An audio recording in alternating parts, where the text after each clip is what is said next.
When something sudden happens, don't you immediately get a strong feeling in your gut? It is where you take everything in and store it. Ever since we were little children, every message we have received, everything we have done, all the experiences we have had, all that we have said, have all gone into the filing cabinets right there in the solar plexus area. I like to think that there are little messengers in there, and when we think thoughts or have experiences, the messages go in, and the messengers file them in the appropriate files. For many of us, we have been building up files labeled, "I'm not good enough, I'll never make it, I don't do it right." We have gotten absolutely buried under these files.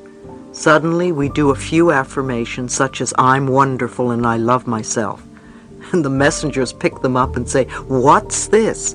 Where does it go? We've never seen this one before." So the messengers call doubt. "Doubt, come over here and see what's going on." So doubt picks up the message and asks the conscious mind, "What's this? You've always been saying the other things."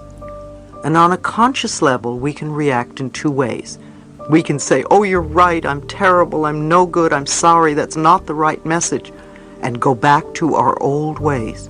Or we can say to doubt, "That was the old message. I have no need for it now. This is the new message."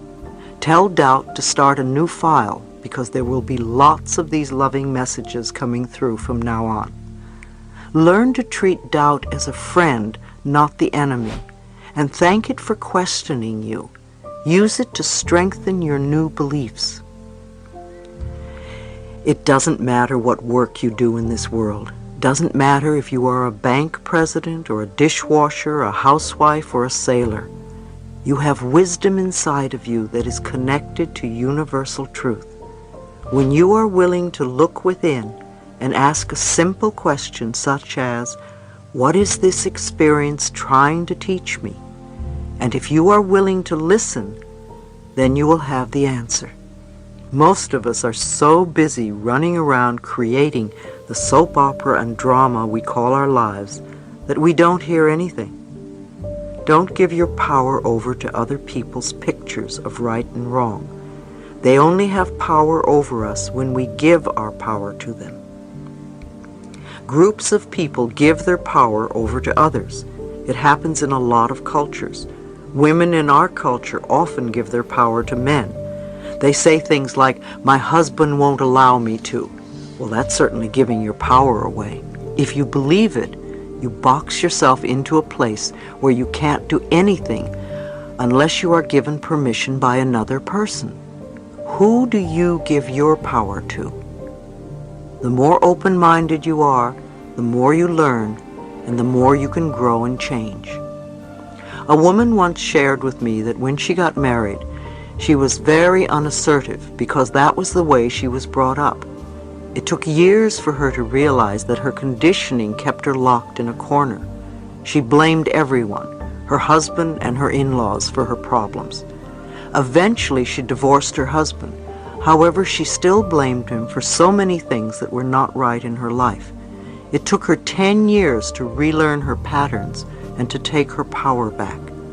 In hindsight, she realized that she was responsible for not speaking up and for not standing up for herself, not her husband or her in-laws. They were there to reflect back to her what she felt inside, a sense of powerlessness. Don't give your power away based on what you read either. I remember years ago I read some articles in a well-known magazine, and I happened to know something about each subject described in the articles, and in my opinion the information was totally erroneous. The magazine lost all credibility for me, and I didn't read it again for many years. You are the authority in your life, so don't think that because something is in print that it's always the truth. Inspirational speaker Terry Cole Whitaker wrote a wonderful book called "What You Think of Me Is None of My Business." It's true. What you think of me is none of my business. It's your business. In the end, what you think of me is going out from you in vibrations and will come back to you. When we have illumination, when we become conscious of what we are doing, we can begin to change our lives.